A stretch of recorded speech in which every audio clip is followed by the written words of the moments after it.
Hello everyone. Today I am going to talk about system components in an operating system.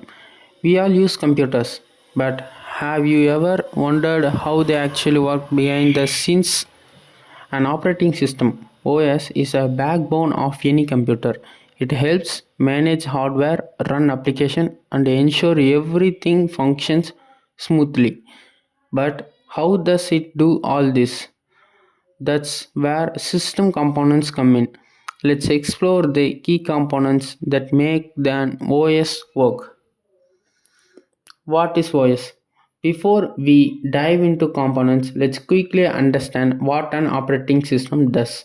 Imagine a computer without an OS, no way to open files, run programs, or even move the mouse. An OS manages everything from running applications to handling storage and security. Now let's break it down into eight major system components. The eight key OS components are process management, memory management, file system management, input output system management, storage management, security and protection, networking, user interface. Process management means it handles running applications like Chrome, YouTube. Memory management means manages system memory like RAM. RAM is a volatile memory. File system management organizes and secure files. It will secure the file safe. And then input output system management manages input and output device like keyboard and printers. Storage management. Storage management controls hard devices and SSDs.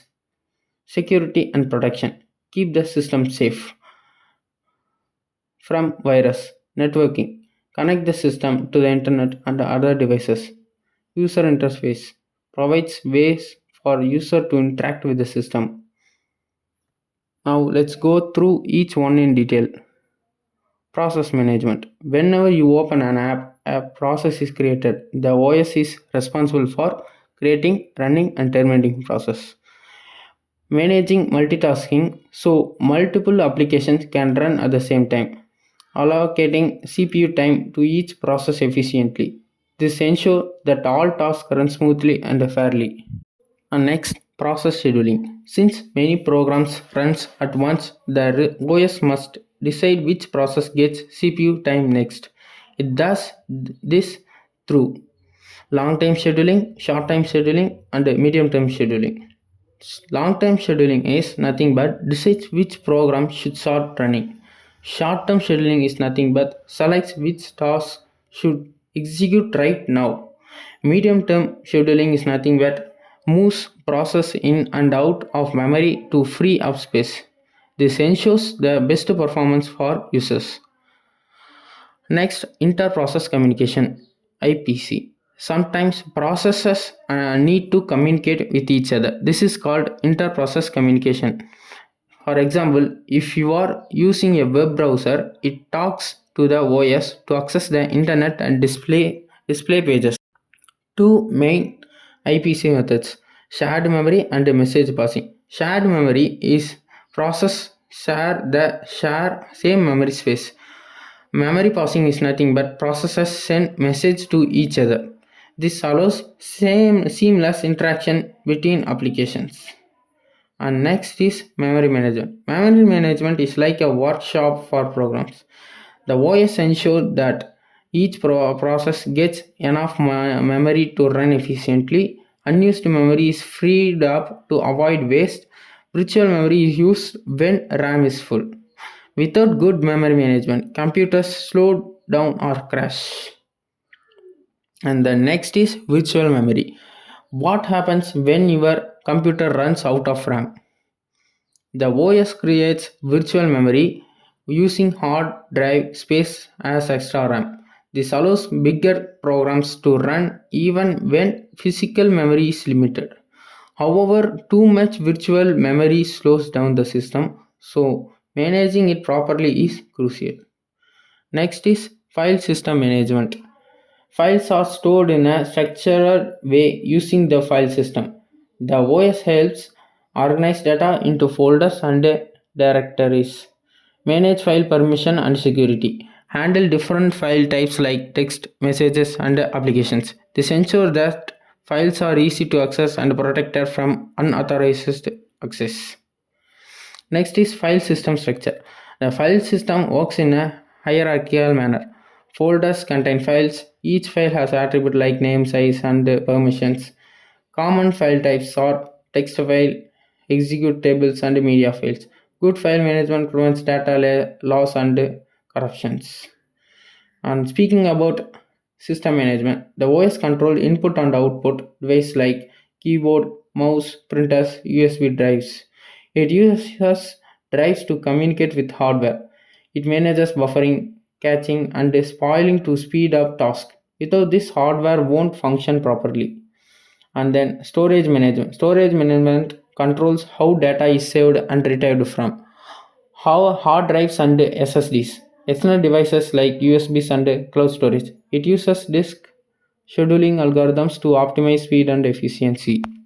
The next is security and protection. Security is one of the biggest responsibilities of an os. Prevent unauthorized their access to files, users, firewall, encryption, and authentication. This will help to save your files. Ensures that malware and hackers don't compromise the system. Without security, data would be at risk. User authentication methods. To protect users, the OS provide various authentication methods like password and pins, two-factor authentication, biometrics like fingerprint face recognition. This ensure only authorized users can access the system. This will save your data. And networking in operating system. Operating system also manages networking for internet access and communication, data sharing over Wi-Fi or Ethernet, protocols like TCP and IP to send the receive data. This allows computer to stay connected in a digital world. And speaking about networks services in operating system, some common networking services include file and printer sharing across devices, cloud computing service like Google Drive, remote desktop, and VPN for secure connections. Networking makes modern computing fast and efficient. User interface UI. The OS provides two main types of user interface: command line interface, graphical user interface. Used by command line interface, you are used by developers for advanced control. Graphical user interface are used by in Windows and Mac OS for each of use. A good UI makes the system more accessible for users. Example and their components. Different operating systems use different system components. Windows GUI based and use NT kernel. For Linux, open source and highly customizable. Mac OS Unix based knows for security. Each OS has unique features that makes it suitable for different uses. Future trend in OS components. Technology is always evolving. Some future trends include AI-driven OS scheduling for better efficiency, cloud-based OS for remote computing, quantum computing, which may redefine OS management. The future of OS is smarter and more powerful. Conclusion: OS components work together to make computer run efficiently. Managing processes, memory, and security is crucial.